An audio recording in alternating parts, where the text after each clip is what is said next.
so much for being here. We're so excited to be hosting our third virtual and our 17th overall Newburyport Literary Festival. My name is Leslie Hendrickson. I am on the steering committee of the festival. Now I want to introduce, this is an exciting panel for me. I've known the author, Aliya King Neil, for many years. We're long-standing friends. She is an award-winning journalist and the author and co-author of books for teens and adults. Her work has appeared in Vibe, Giant, Uptown, Essence, King, Ms., Us Weekly, and Teen People, among others. Keep Your Head Up is her first picture book. You can visit her at aliyasking.com. Charly Palmer, who was illustrator of this book, was born in 1960 in Fayetteville, Alabama, and raised in Milwaukee.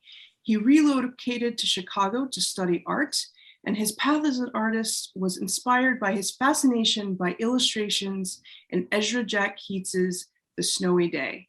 Today, Palmer is widely recognized not just as a fine artist, but also a muralist, illustrator of children's books, teacher, graphic designer, and mentor. His accolades include public commissions, such as the 1996 Olympics, and he was selected by John Legend to create a portrait for the cover of his album, Bigger Love, which came out last year. The Legend of Gravity, a tall basketball tale, which Palmer wrote and illustrated, was published in January. And our moderator, Natalia Martinez, was born and raised in Bogota, Colombia. As a young adult, she moved to the United States and earned a BA in philosophy and psychology from Emmanuel College in Boston. She's a former public school teacher and now works with Somerville Libraries as a children's librarian. Despite her close relationship with picture and board books, young adult literature is her favorite genre. She is not an author, but she is an eager reader. So thank you all for being here. It looks like we may have temporarily lost Charlie, but I hope he will come back. He'll be back. Oh, there he is. There he is. Great. Awesome. And so I am going to turn this over to you, Natalia. Thank you so much. All right. Thanks, Les. So I have read your book many times. I have a 3.5-year-old, so picture books are a daily thing in our house, and I love this one. So it's very exciting to get to talk to you both today. So we were before we went live with everybody, we were kind of talking about the process of working together and just meeting each other today. And I want to hear about that definitely from both of you, but since it seems like Charlie's having maybe some connection problems, Aliya, I wanted to ask about your inspiration to write this story. I hear it's a really good one, so I'm excited to hear. Yes, it is. So I am also a former teacher, and about 10 years ago, I was teaching high school in Elizabeth, New Jersey. And I had a student. He actually wasn't my student, but he was just kind of a student I would see around the halls, and we somehow connected. And he would always come to my classroom when he got in trouble. So he would get kicked out of class and he would come knock on my door, and I would let him sit in my class and we talk about whatever happened. And over time throughout the school year, I would sometimes see him in the hall looking kind of down, and I would say, Derek, keep your head up. You'll be okay. And sometimes it worked. More times than not, it didn't necessarily work. I was even asked to sit in on a conference with his parents and his teachers. Even though I wasn't his teacher, his teachers knew, like, Miss King can sometimes get through to him when the rest of us can't. So I knew his parents, even his siblings were in that meeting. So I left that job and I went back into writing full time. Maybe 7 or 8 years later, I'm teaching a writing class, and he sees it posted. I'm not sure which outlet it was on, but he says, oh my gosh, Miss King is teaching a writing class. I think I'm going to pop up. At this point, he's all grown up and he pops into the class, and I'm sobbing when I see him because he's all grown up and he's happy. He's got a girlfriend and a car and he's a real grown up. And I'm like, how are you? So we talked, and, you know, he mentioned how I would see him in class and say, keep your head up. And I wrote about it on Facebook, of course, the next day. And I got a phone call from a children's book publisher who said, that's a story. You need to get on it. And my first thought was, I don't write children's book. Literally for 20 years, anytime someone's asked me, well, what do you write about? I say, I write everything except children's books and erotica. Those are the only two fields I've never done, probably never will. So now erotica is the only thing left. And we'll see. I won't rule anything out. So You never know. You never know. So I was super nervous, but I got on it. It was really, writing a children's book is a lot harder than I thought it would be. You know, I've written novels at 100,000 words plus, and this 500 word, children's book, picture book was absolutely, it was not easy, because the less word count you have, and you still have to have a beginning, middle, and end, and you still have to have a compelling character, and you still have to leave room for the illustrator to tell their story through your story. It's not easy at all. So it took about a year. And then, of course, we went through edits. But the idea that I'm not sure how often picture books are taken from real life in that sort of way, where it was literally like every part of that book on every page is a real thing, down to D being upset that his sister used his toothpaste.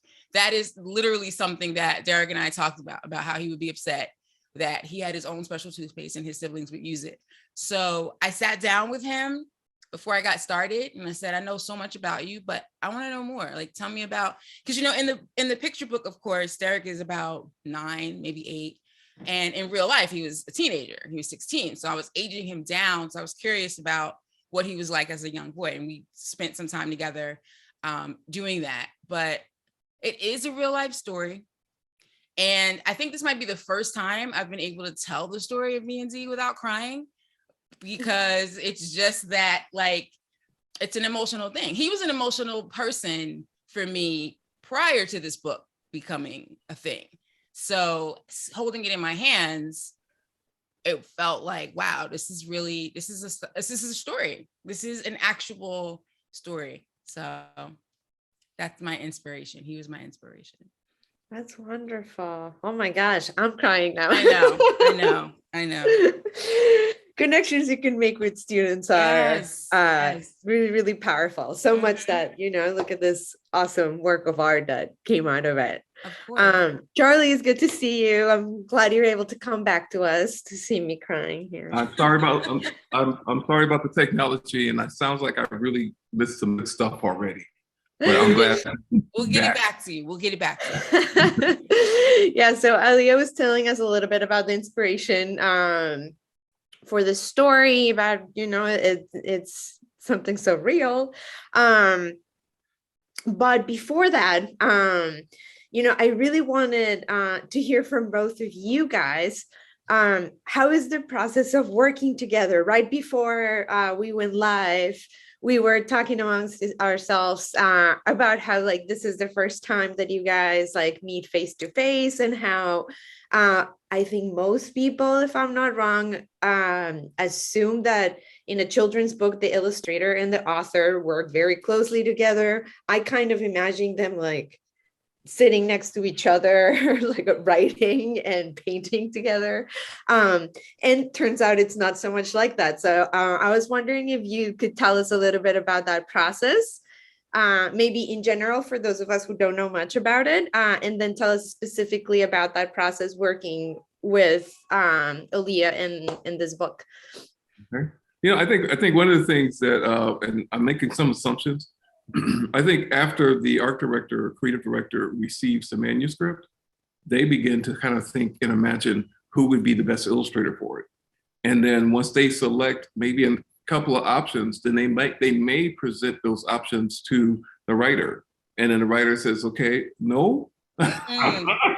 See, right? In some cases, they present the artist, and then that person says yay or nay.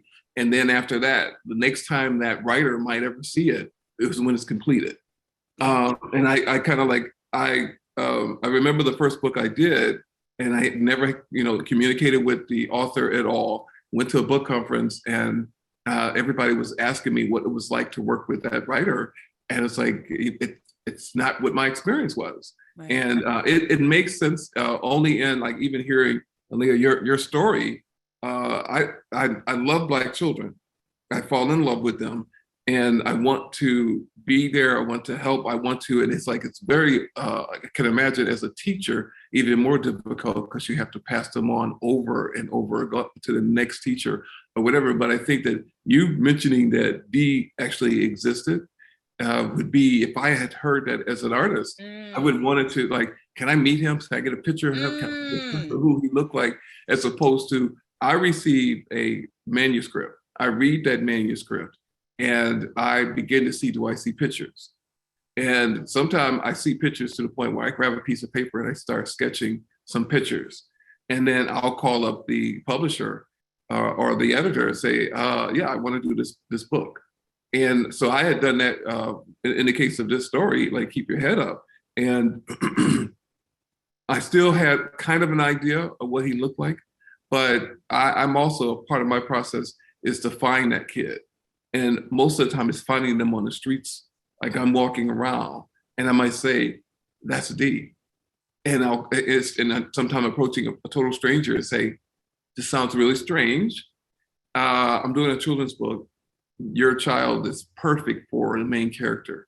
Would you be willing to come in for a photo shoot? Because I hire a photographer to shoot a bunch of pictures, and that's how I do it. But yeah, this being I've seen pictures of you. All right, so I know what Aliya looks like, but I have never had a conversation with her, and that's always fascinating too. I wonder if, because like you just saying that just blows my mind, because you could have very easily Zoomed with Dee, talked to him. We could have all talked together. But I wonder if it's supposed to be the way it is with you. Like, I wonder how much, like if I'm writing a novel, I don't want to necessarily talk to the people it's based on. I just want to figure it out for myself and let it take me where it's going to take me. But I do wonder how it'd be different. It's almost frightening how much Dee looks like the actual Derek. I will send you photos of him because this looks like, and I don't know why I thought you. So when I saw the book, I'm like, yeah, that's what, Derek must have looked like at that age, because it looks so much like what Derek looks like now is what Dee is going to, grow up to be. Yeah, for sure. I'll send you a book, from the skin color to the hair to the way he carries himself. It's all him. So now that I'm thinking about it, I don't know why I would have assumed that you would know that information. Because I know we didn't talk about it and I know you didn't see him, but I do remember when I first saw the imagery, I was like, yeah, this is it. This is him. So that's kind of odd, but. But I think I would have, excuse me for interrupting. I would have to attribute a lot to the mastery of Deneen Milner. Deneen is just really good at having a sense of the combination, and she puts the right people together. And I know that's kind of what happened in his experience, because I could see him so clearly. What is odd is because it was during the time of the pandemic. I work from photo reference. I'm trying to figure out, I have to bring some children into my studio space. And I know children, they don't cover up. And I actually brought people in to assist in keeping the distance, but it was impossible. After a while, they just went crazy. If you saw my studio space and saw all the places they can play, it was out of control. But I was actually shooting 2 books at the same time. And so I had brought in several children and thought any moment that one of the other children may get my attention, and I might change my mind and say, no, this boy should be Dee. But I was convinced after I looked at all the children at the time, it must have been about 8 of them in here. And it was like, I think I have the right kid. And I felt really good about that. I think what you just said about Deneen is probably the linchpin in this, because I talked to her a lot about Dee, about what he looked like, about what he sounded like, about what he, I did. So I think that's probably where the translation came from me to Deneen to you, because she's pretty masterful at helping to set a scene. So I probably gave her more than I realized, and you may have absorbed more than you realized, right, to create this character that's so close to who he really is. I look forward to seeing a picture of him. I will definitely send you one. It's incredible. It's incredible.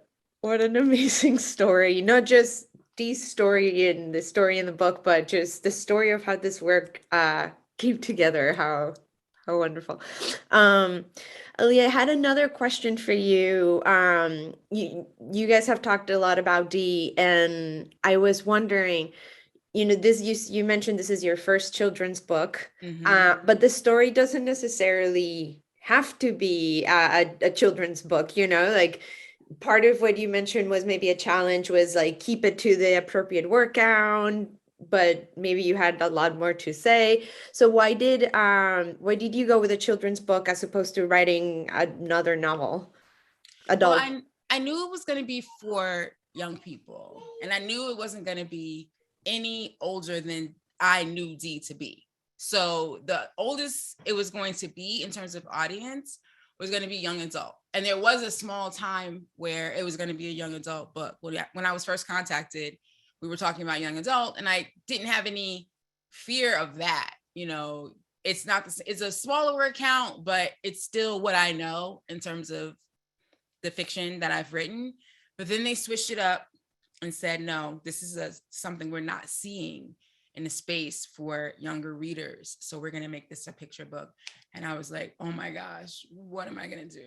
This is, I don't know what to do here. And it's so funny. I did a reading not too long ago, and there was a little girl in the audience during Q&A. I think she was about 6 or 7. And she stands up and says, I know what book you used as an inspiration for this book. And I'm like, do you now? She said, yes.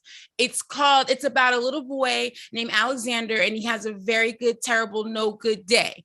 And I said, yeah, that's exactly one of the books that I referenced, because I loved that book growing up. It did help me think about what's a super bad day and how do you get out of it. And what I loved about Alexander's book that I definitely pulled was there was no happy ending. A lot of times books like this is like, and then we all went for ice cream and I realized my life is the greatest thing ever. And I knew I did not want that. And I wanted to make sure that there was space for that, because I didn't have a happy ending with Dee in real life. He still has struggles. We still have a very complicated relationship. Derek hasn't even seen this book because of where we are in our relationship right now and how he feels about certain things and how I feel about, we are still at loggerheads the way we were when he was 14. He moved from Elizabeth to Seattle a few years back, and I'm hoping to go out there and see him soon, but it's not a happy ending. This book, inside the book, is not necessarily a happy ending. It's just, you got to keep moving. And in real life, it's not a happy ending. Right. We just have to keep moving. Yeah. See, I wanted to believe it was a happy ending. No, because you know what? When I read the manuscript, I was trying to read it this morning. I didn't get a chance. I was running around so much. But I read it as simply a bad hair day. Mm-hmm. We all have bad days, mm-hmm. And tomorrow is another day. But this day, have you ever had that day that everything just seems to go wrong? Every turn and twist. But it's saying to me, and that's the message I got from the book, it happens to the best of us, and tomorrow's another day. You know what I mean? But what I also thought, because I'm very much about and very committed to, I only want to do books that reference or feature Black children. That's been a commitment of mine. And I'm also, at this point, I respect the idea that a lot of our children books that are out there about Black people are historical figures or historical events, and those things are very relevant, but some have been written and rewritten and written again. I say, why can't we have a book that is simply an event that occurs, and it's a child, but this child happens to be Black, and it doesn't necessarily, at any point say he's a Black child. It's obvious when you look at it visually. But I think that where I also came from is looking at this and saying that, what happens too often, and this is dealing with race, is that these children then immediately are labeled bad kids. When it's like, no, it's just bad days. I was one of those kids that had a lot of bad days. But I also had things that were never diagnosed at a young age. That I discovered in my late adulthood that we are now starting to pay more attention to. Mm-hmm. But that's how I looked at this, and I looked at that day. It's just one of those days. And it was. But even more so, I think that what made this pure is that some people have more bad days than others. Some have a bad day a month. Some have a bad day a year. Some have a bad day a lot of times, more times than not. Right. So I would hope, and you did a great job of capturing this, that whether you get sent to the principal's office every single day, which there are children who do, or whether you just go once a year, either way, you can see your story in this book.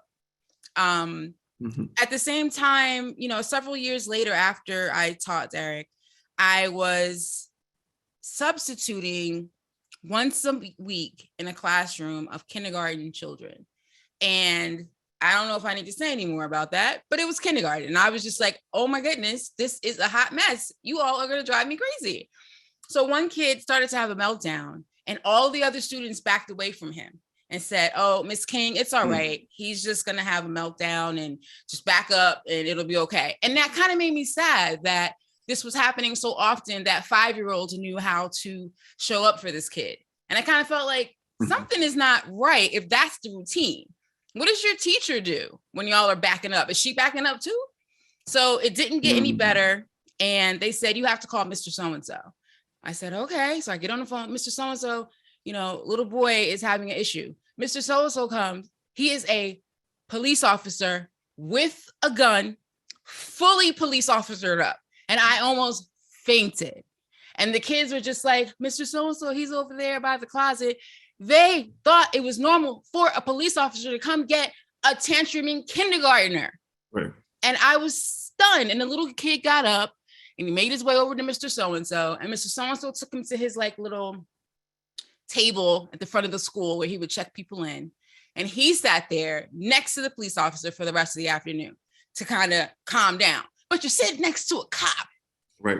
As all these people are coming into the school, you're sitting next to a police officer.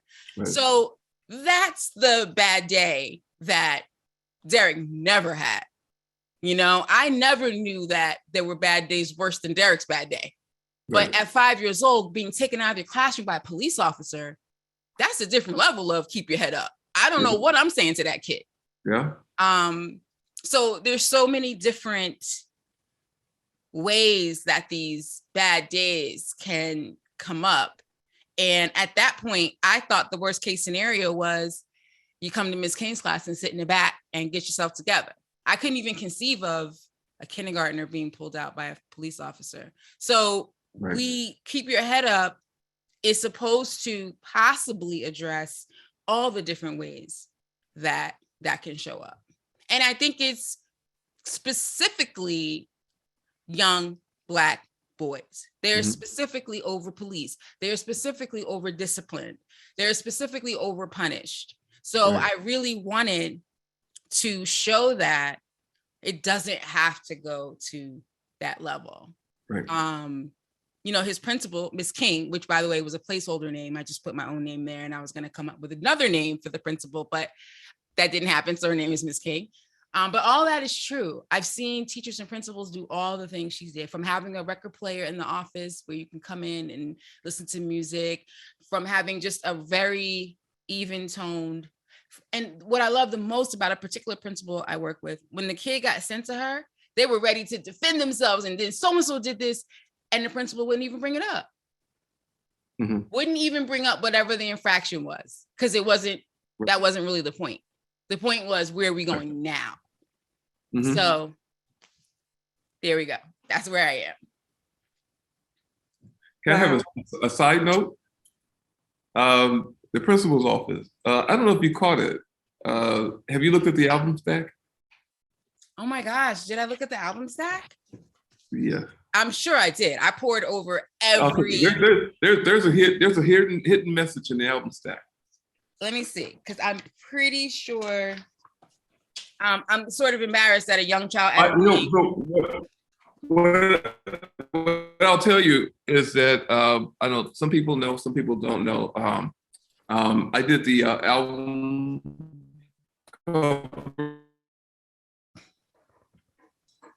We're losing you, Charlie. Am I breaking up?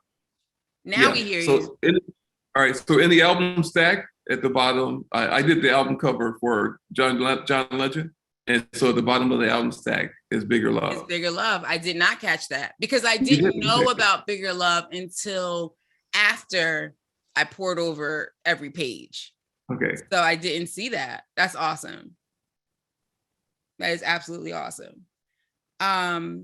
Yeah, that's just, I was hoping that we could get across that a bad day doesn't have to mean some type of intense consequences. Right. Yeah, I really love that about the book. At first, actually, as an adult reading the book, I was like, that didn't give me much closure. Mm-hmm. You know? Yeah, absolutely. Okay, it was a bad day, and then what happens? Right. But after reading it, especially, as I mentioned earlier, I have a 3.5-year-old, and toddlers really like repetition. So when you read the story over and over again, I, as the adult reading it, began to feel, man, it's okay to have a bad day. It's like, and it just made me think about just the way that I parent, the way that I handle a bad day myself. And I really, really love the just the message of resilience. I think it's a lot also what I got at the end. I think Dee says, like, I just decided that, like, it's up to me. It's, like, I decide. And I really, really, really love that. Anyway, that was just a little comment on how much I love the book, especially the ending. And you guys actually went over, I think, a lot of the content of the questions that I have prepared. So Okay. You made my work so easy. I do want to make sure we have time for the folks that are watching to ask some questions. So as we mentioned at the beginning, for all of those who are watching, if you guys have any questions for our illustrator and our author, if you could please write your questions in the Q&A. I can read them out loud and we can hear some of the answers.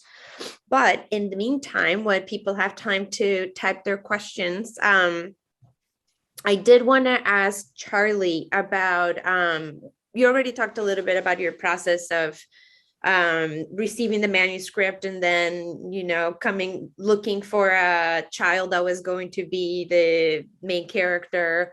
So you already talked a little bit about the process, but I was wondering, like, how much of it does it come from the manuscript, and how much does it come from, like, your own imagination, your own touch, your own style?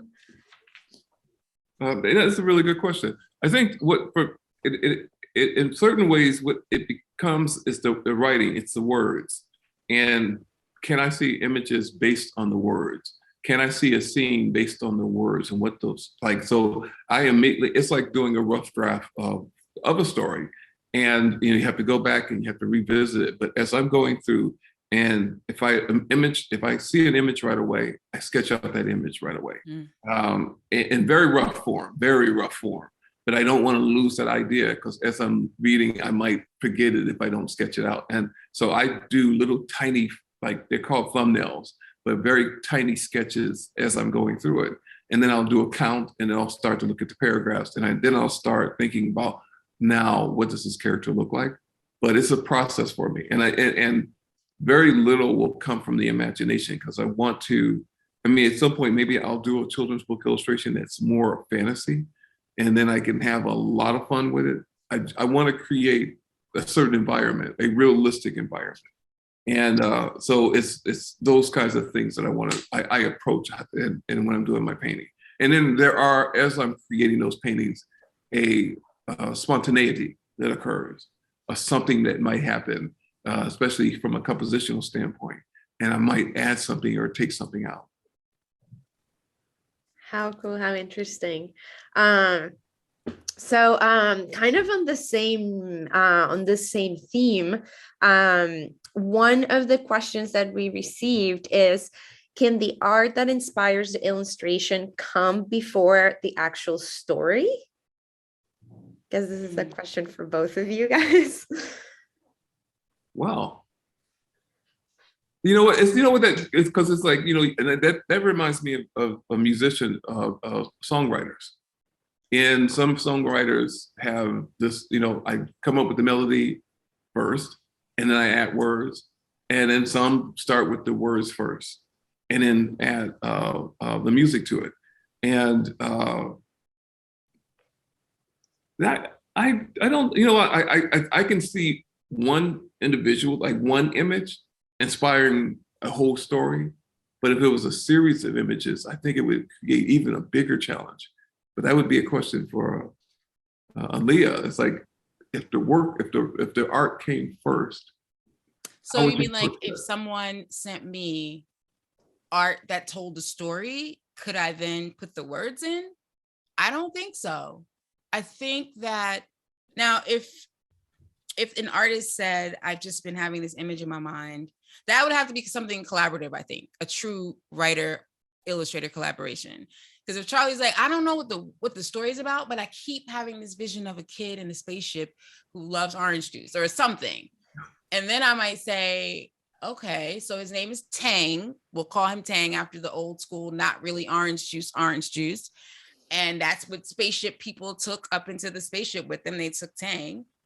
Okay, I don't know where I just got this whole idea from, but then we would start to come up with something. So yeah, the art can come first, but I think that would be something that would be purely side by side or zoom by zoom collaborative. I don't think I could take artwork and just, I mean, I've been inspired by art, of course, but in terms of an actual picture book, it would be something more collaborative, I think.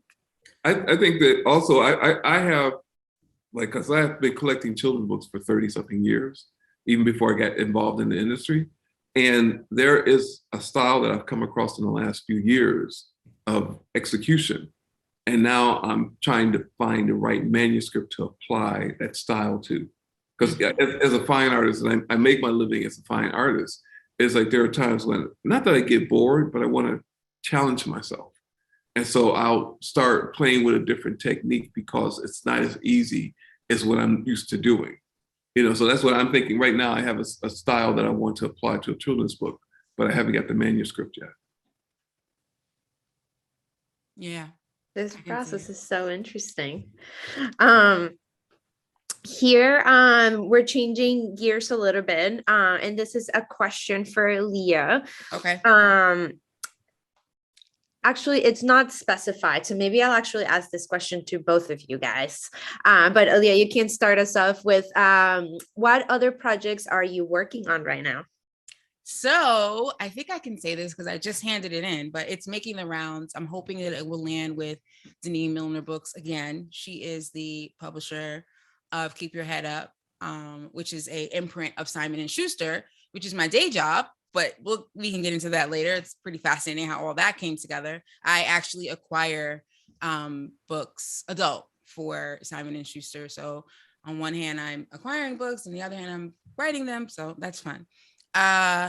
So I have freckles. I don't know if they come across on Zoom, but I've always had a face full of freckles since I was really young.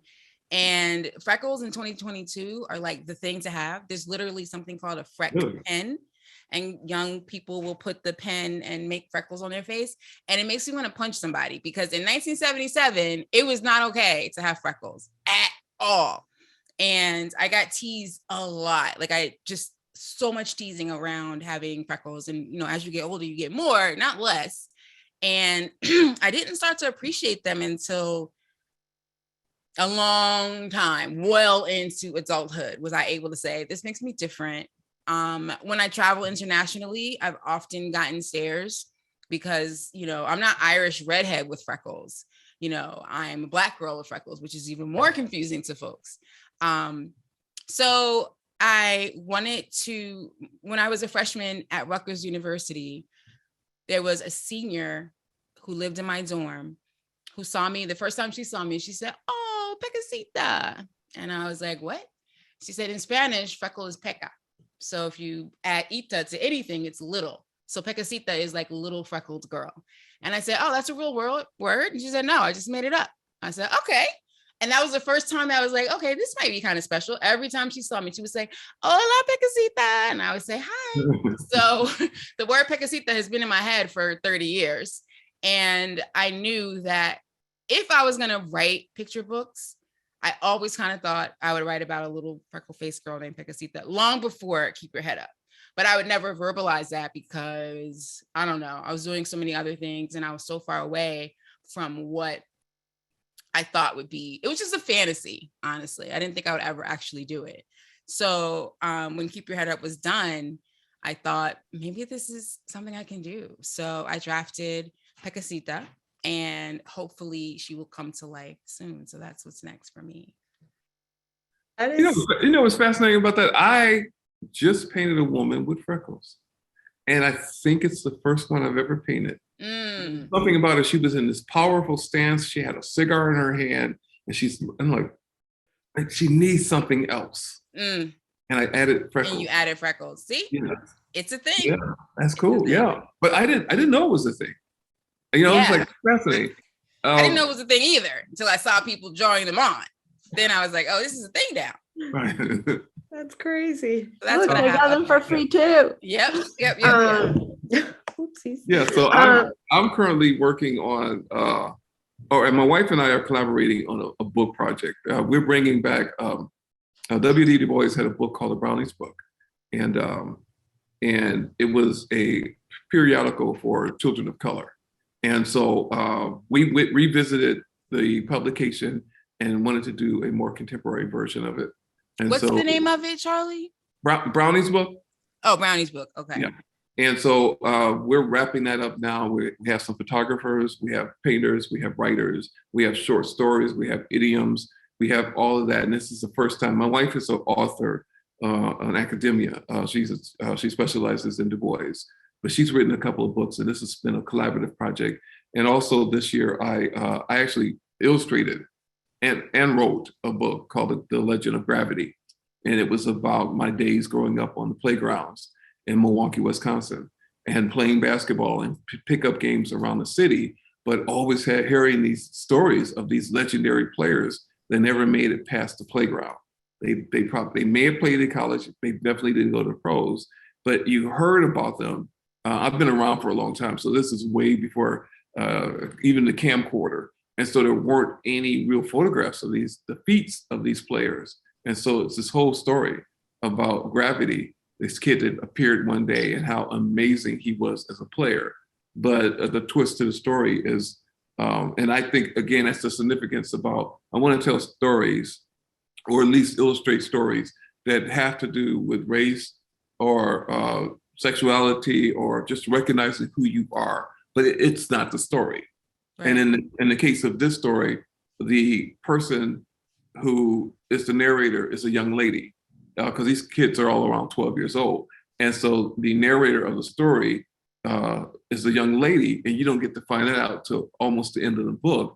And the reason you find out is that we all had street names, whatever our skill was, may have been our emphasis. And in the case of her, she was smooth as butter. And so in the tournament, when it was time for her to step up, Gravity says, I can't win this game by myself, and tell her, here's your name, because you're butter, and you move, and so it's your turn to step up. And so, and then, again, that's not a story of race, but it's a story of finding identity, finding yourself.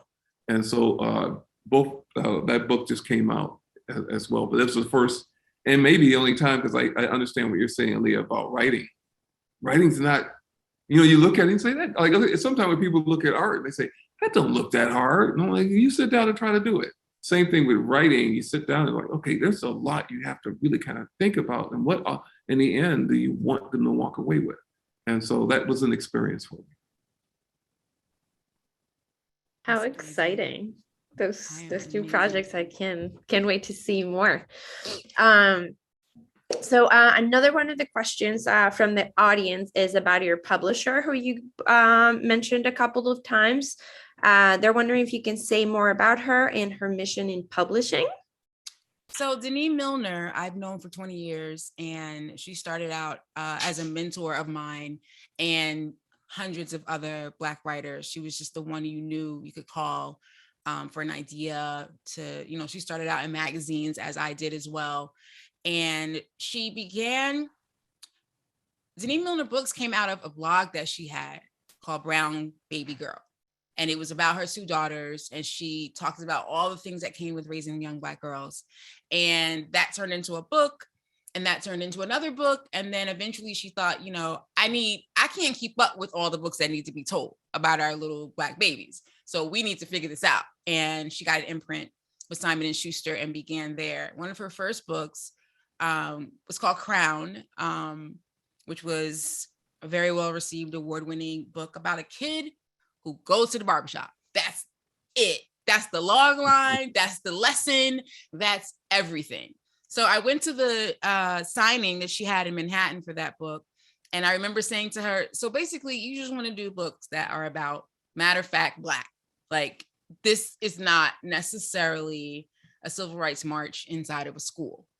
Those books exist and they need to exist for sure. But we also have to have books where there isn't necessarily a traumatic lesson. Sometimes there's just a lesson. Sometimes you just have a bad day. Sometimes you just learn one particular thing. So that's what drives her. She wants stories that are beautifully told, which is why Charly is in her circle.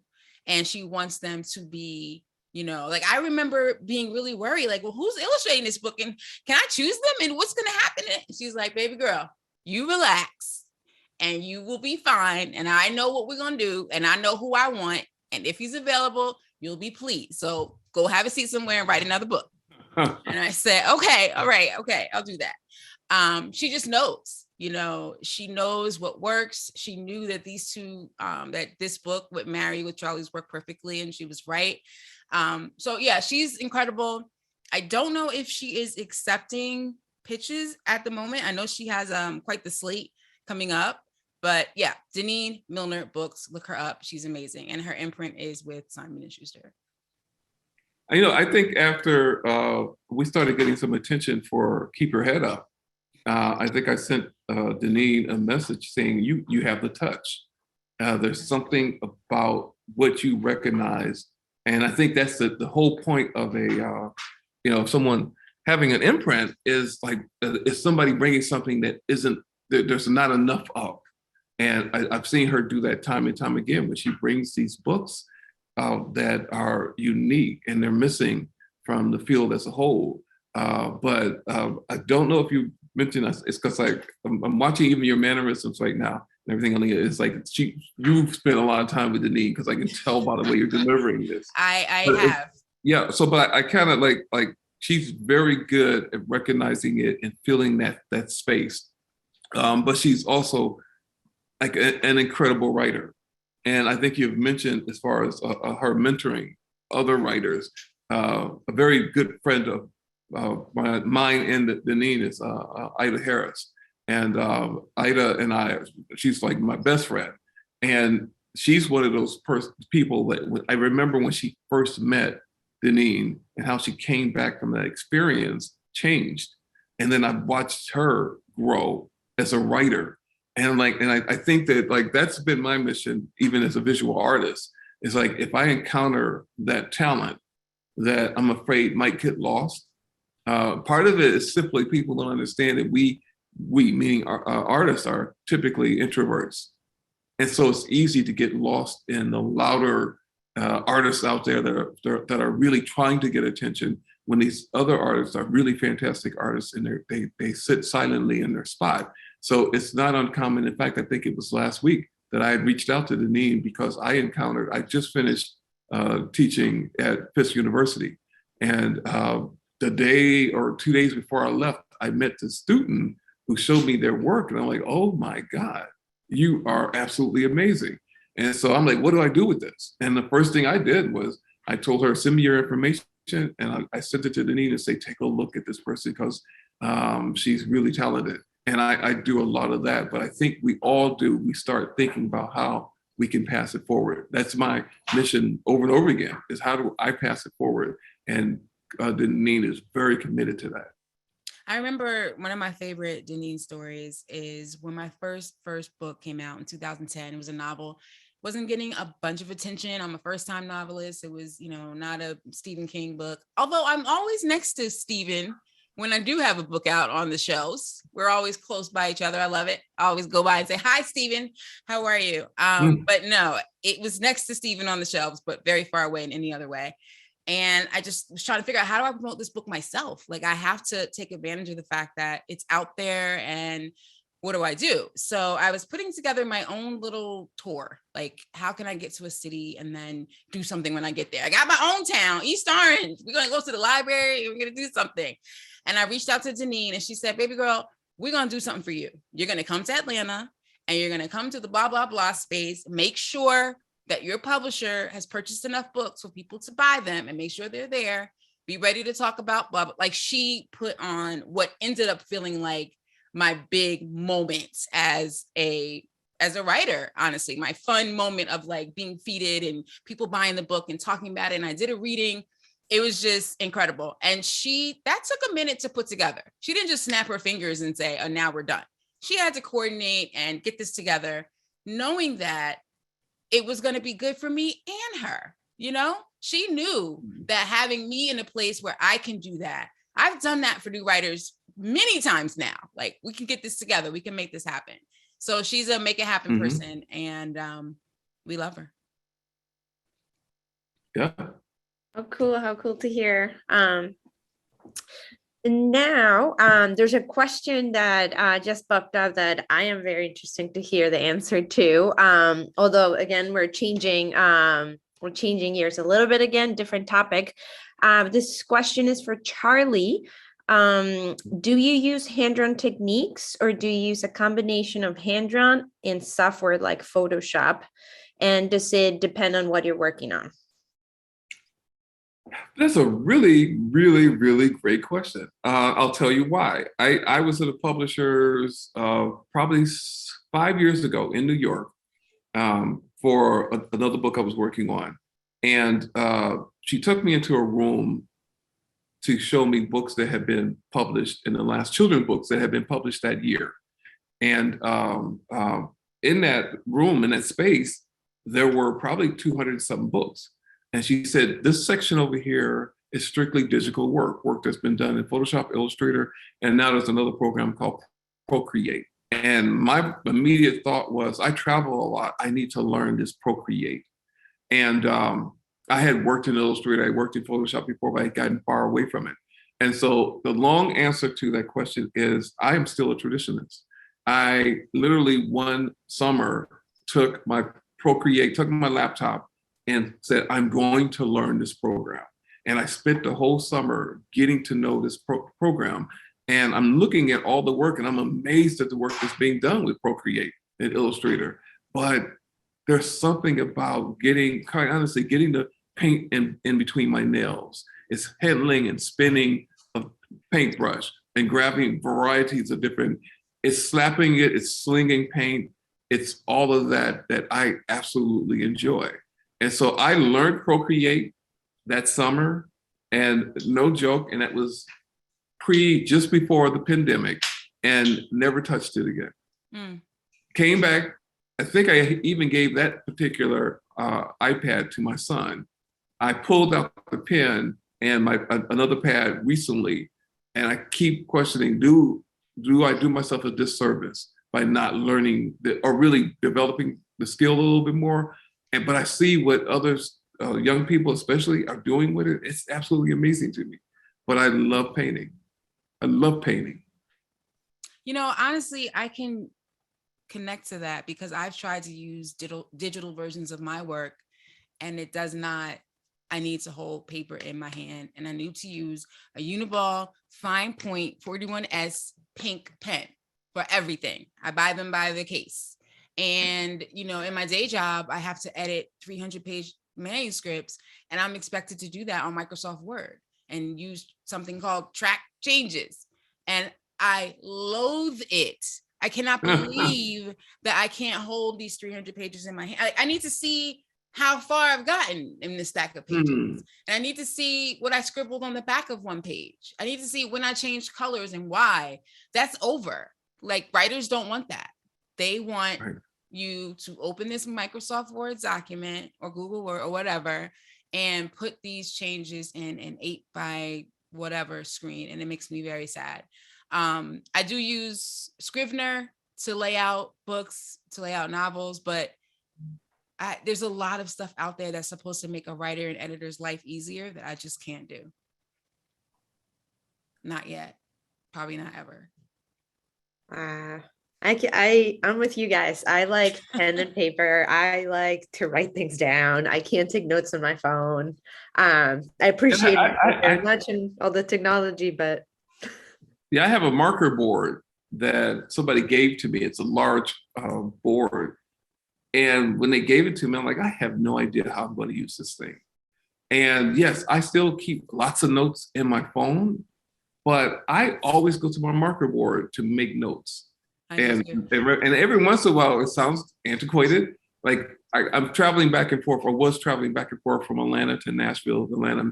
I would occasionally take a snapshot of my marker board, and those were my notes. Yes, you know, I do that. I have my dry erase board. I have several of them, and I definitely will mark out something like, you know, chapters or scenes, or if something comes to my mind, I'll write it on there. And then if I'm going to travel, I'll take a photo of it. I mean, that's just about as techie as I get. And I think, Charlie, that taking a photo of a dry erase board is not particularly tech heavy. Right. I don't think the texters would say that's because there's, you know, my husband just told me last night, like, we're working on a project together. And he said, I want you to get this app. And I was zoned out. And we can collaboratively do notes together. I'm like, nope. I'll print out my notes and you can look at them and do whatever you need to do. I can't. Not yet. I'm with you. Thank you guys so much. Hearing about the process of your work has been so interesting and exciting. You know, I've never written or illustrated anything really. So I don't know how complicated it is, but I assume that coming up with something this beautiful, the story in words as well as the story told in images, is just it's a really amazing work of art. And I've really enjoyed hearing your process of working together, your inspiration, the way that you know, you guys are traditionalist and you stick to pen and paper and painting. Anyway, so thank you so much for Is there one more thing I want to show you guys? Absolutely. I'm trying to see if I can make this work, but this is, can we see Derek? This is today's Derek. And as I'm sure you can see, that is what D is going to look like when he grows up. That's it. I see it. That's my crazy. Baby. That's crazy. It's crazy. So you can imagine seeing him and then seeing that book. I honestly thought, wow, the skin tone, the hair, like it's all, that's Derek. I'm going to send this to you. I just want everybody to get the chance. Please, I want to see that. I want to have that. Yep. How wonderful. Well, this is a really beautiful book. I love it. I hope that people in the audience, if they don't have it yet, they can get their hands on it. And thank you again, guys. It was great talking to you today and learning about your work. Thank you. It's an absolute pleasure. Nice to meet you, Charlie. Nice to meet you. Yeah. And thank you, Nati.